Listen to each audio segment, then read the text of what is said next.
Eu estava aqui a lembrar de uma vez que minha mãe foi visitar uma amiga dela que estava doente.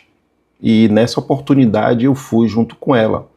Ela foi visitar essa colega que estava doente, estava se recuperando, e essa colega dela tinha um filho mais ou menos de 6, 7 anos de idade. Enquanto minha mãe conversava com essa sua amiga, eu estava sentado no sofá, não prestando muito atenção, conversando um pouco com a criança, e a criança estava meio dispersa. Devido a essa inquietação dessa criança, a mãe da criança sugeriu que saíssemos do apartamento e fôssemos para a área externa, tipo uma pracinha, um parque, coisa do tipo. E lá, essa criança ficou mais solta, correndo, pulando, sozinha, né? Enfim. E eu não tinha muito o que fazer, estava ali só esperando minha mãe. Mas num dado momento, comecei a observar que essa criança estava tacando pedra nos pombos. Os pombos se juntam ali na sua turma, né, para comer alguma coisa, e ele tacava pedra. Até aí, algumas crianças fazem isso. Mas eu passei a observar que essa criança, ela se irritava com o fato de não acertar a pedra nos pombos. E ela começava a se irritar, ficando muito nervosa pelo fato de ter tantos pombos e ela não conseguia acertar uma pedrada no pombo. Essa reação dessa criança me chamou muito a atenção, porque ela estava querendo, com muita vontade, atingir, machucar aqueles pombinhos que estavam ali na praça procurando algo para comer, sem nenhum tipo de maldade, né? E ela se irritou muito, começou a gritar, a chorar, a mãe perguntando o que foi, e ela não dizia e tentando tacar as pedras nos pombos. Não acertou nenhum, ainda bem. Num dado momento, ela ficou lá sentada no seu mundo, pensando não sei o quê. Aí passou um cachorro e essa criança pegou a pedra de novo, como se dissesse: essa é a minha oportunidade. Tacou uma pedra, acertou no cachorro. O cachorro deu aquela reação de dor e saiu correndo. A reação dessa criança foi uma reação diferente. Ele sorriu. E eu achei muito estranho. Sorrir com a dor de um animal? Que estranho. Naquela oportunidade eu achava estranho, mas não sabia exatamente o que era. Depois passou um gato. E o gato passou e começou a passar na perna de minha mãe, na perna da mãe dele, e depois veio passar na minha. Eu cocei a cabecinha do gatinho e quando o gato foi passar na perna dele, ele chutou. Chutou, o gato correu, mas o gato ingênuo que voltou, passou na perna da minha mãe, passou na minha perna, mas já não queria passar na perna dele. Mas passou por perto. Nesse passar por perto, ele pisou no gato. Pisou no gato, o gato correu e ele tacando pedra. Esses 3 episódios no mesmo momento, no mesmo dia, de tacar pedras nos pombos e se irritar por não acertar, tacar uma pedra no cachorro e se alegrar por acertar e chutar o gato e pisar no gato, me chamou muito a atenção. No final dessa história, terminou-se ali a visita da minha mãe. Minha mãe foi visitar a sua amiga e minha mãe foi embora, né, junto comigo. Ao voltar para casa, eu falei para minha mãe esse fato. Ela disse: é uma criança perversa. Eu já tinha observado isso dessa criança. Mas aí eu disse assim: mãe, às vezes crianças que machucam animais e não têm pena se tornam assassinos. Minha mãe automaticamente me corrigiu, mas só foi uma correção verbal. Resumindo a história, essa criança cresceu e até a última vez que eu soube, estava preso por 2 homicídios nas costas. Pois é, aquela criança que por mero prazer gostava de machucar os animais, tornou-se um adulto assassino. É sobre isso que queremos falar, sobre esses traços de psicopatia infantil. Geralmente não se usa muito por uma questão de ética médica, não se usa muito esse termo psicopatia ou crianças psicopata. Não que seja totalmente errado, mas é uma questão de ética. Essas crianças dão sim sinais de psicopatia, traços de comportamento antissocial. Essas crianças são insensíveis e pior, tem uma espécie de sadismo, eles sentem prazer na dor, é uma espécie de busca por descobrir como é a dor. E à medida que essas crianças vão descobrindo como é a dor, eles vão se satisfazendo como uma espécie de prazer. E à medida que esse prazer vai sendo saciado, elas querem descobrir um tipo maior de prazer, ou seja, a sua violência vai aumentando, porque eles querem descobrir o limite da dor.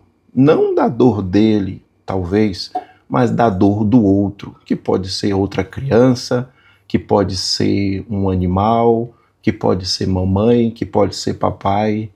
Ela está nessa busca, porque essa sensação de sentir e ver, né, melhor dizendo, o que o outro está sentindo, o sofrimento do outro, o pedido de misericórdia, o olhar de dor, o choro, o grito, o urrar de um animal, por assim dizer, todas essas reações físicas trazem assim prazer para essa criança. E isso é muito perigoso. Esses traços geralmente já nascem com a criança. Já vem de nascença, como diz os antigos. E isso é perigosíssimo. Nesse vídeo, quero ajudar a você a perceber esses traços antissociais, esses traços de psicopatia nesses indivíduos. Nem todos, vamos logo aqui alertar, nem todas as crianças, né, nem todas as crianças que mostrem um ou dois desses eventos ou desses comportamentos são automaticamente crianças com esse comportamento antissocial, né, mais conhecido como psicopatia. Nem todas. Então, não vamos nos precipitar em concluir o filho da vizinha ou meu filho. Não, não é automaticamente. Mas se de repente ele estiver todos em uma criança, é importante levar ao profissional da psiquiatria. Muito bem, vamos citar alguns aqui. Por exemplo, falta de empatia.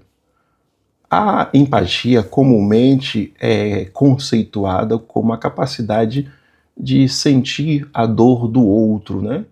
E o indivíduo cada vez mais humanizado, ele tem mais empatia, ele faz de tudo para amenizar a dor do seu próximo, porque ele sente a dor do próximo. Uma criança, um adolescente com a falta da empatia, ele não vai desenvolver nenhum tipo de vínculo, ele não tem pena, ele não tem nenhum tipo de ação ou reação emocional. O segundo ponto, essa criança tem uma frieza emocional. Ele tem dificuldades de criar vínculo, ele não demonstra nenhum tipo de remorso, ele não se sente culpado. não tem culpa. Enquanto o outro está ali desesperado por ter feito algo, essa criança não está nem aí, porque não há nela esse chip de dor, né, de sentir nenhum tipo de remorso.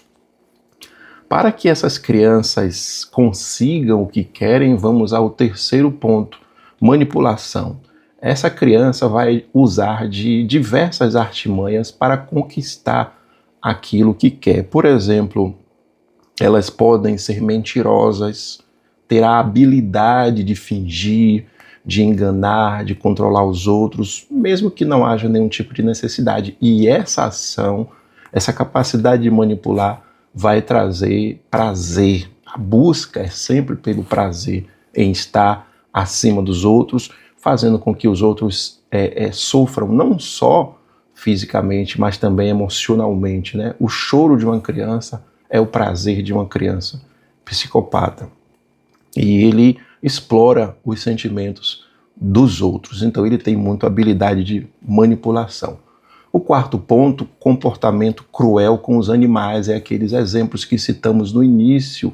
Essa criança quer machucar, e desse machucar ela quer sentir prazer. O objetivo é o prazer. Então, e muitos animais até percebem que o indivíduo é maldoso e sai de perto, né? Mas esse é o quarto ponto, comportamento cruel com os animais. Essa criança também, citando aí o quinto ponto, tem agressividade frequente. Dificilmente você vai ver uma criança dessa em momentos de quietude, tá ali mansinha, ó, fulano tá quietinho. Volta e meia ele vai voltar ao seu estágio de explosões de raiva, acessos de ira, prazer em fazer os outros sofrer, e pode ser fisicamente violento sem nenhum tipo de provocação. Você olhou para uma criança, às vezes na mente dela já é um sinal de que você a está provocando. Ela também, no sexto ponto, tem um desrespeito por regras. Essas crianças detestam regras, procedimentos, princípios. Ela não quer que nada a controle. É inadmissível na mente de uma criança dessa admitir alguém mandando nela. Ela desafia constantemente a figura da autoridade, faz chacota, ela demonstra claramente que você não manda nela e não se importa com as consequências, porque ela quer deixar claro. E bater de frente é também uma busca por prazer. Essa criança, ela tem uma habilidade muito grande em mentiras bem elaboradas. Elas podem ter habilidades em criar cenários justamente para prejudicar os outros, prejudicar seu irmãozinho, prejudicar seja quem for, e sentir que o outro foi punido devido à sua mentira é também uma busca por prazer. Mente com naturalidade, pode chorar por fingimento. São crianças realmente diferenciadas e não mostram ali nenhum tipo de sinais de culpa, mesmo que aquilo seja desnecessário. Essa criança pode praticar dentro de casa vandalismo, destruir as coisas, quebrar o brinquedo dos irmãos, às vezes culpar que o irmão que quebrou, ele que quebrou, mas está culpando o irmão. Tudo é a busca por essa adrenalina para sentir prazer em ver o sofrimento do outro. E ela tem um charme superficial. Isso é muito interessante citar isso, porque essa criança, para atingir os seus objetivos, essa criança sabe ser simpática. Ela pode tratar bem o idoso, tratar bem o irmãozinho, mas ali há uma armadilha montada, porque tudo isso é para buscar um objetivo final, que é o sofrimento alheio.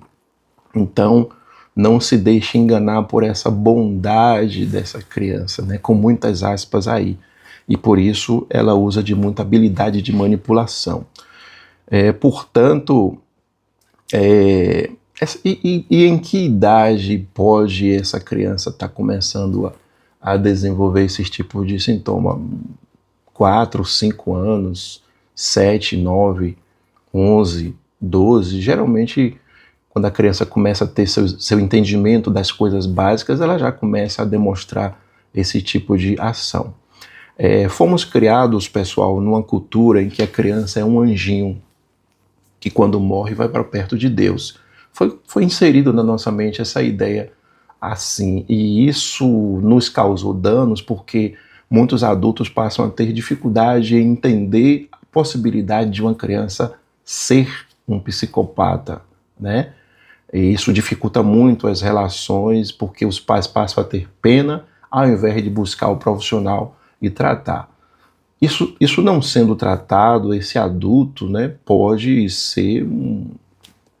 ter diversas possibilidades aí. A experiência que eu tive, aquela criança se tornou um assassino de 2 pessoas. Então, é algo muito sério.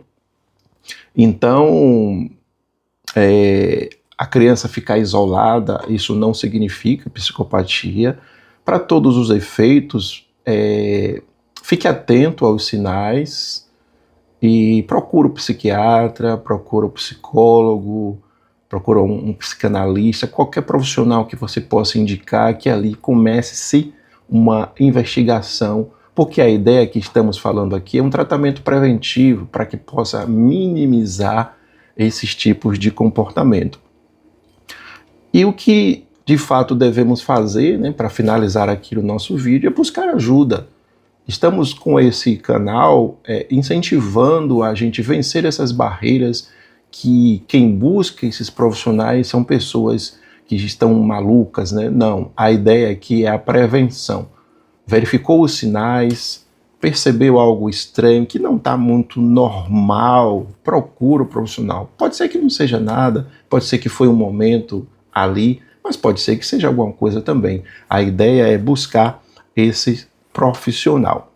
Se você gostou do vídeo, se percebe alguém assim na sua família, na vizinhança, na escola, né? Essa pessoa pode estar andando com seu filho, então é muito perigoso, tá bom? Agradecemos por assistir até aqui, se inscreva no canal, o canal é pequeno, mas com a sua ajuda ele pode crescer e assim a gente disseminar esses tipos de informações. Esse é apenas um dos muitos vídeos que existe por aí na internet falando desses assuntos, mas é sempre bom reforçar, trazer uma linguagem simplificada para que a gente assim possa desmistificar e destruir esses conceitos antigos de que quem procura o psiquiatra, psicólogo, psicanalista, terapeuta, seja o que for, não está legal da cabeça, né? São ações preventivas para que a gente possa evitar danos futuros. Então, fique atento à sua saúde mental, fique atento à saúde mental das criancinhas, pois elas podem ser bonzinhas, mas também pode ter traços altamente perigosos. Tchau e até o próximo vídeo.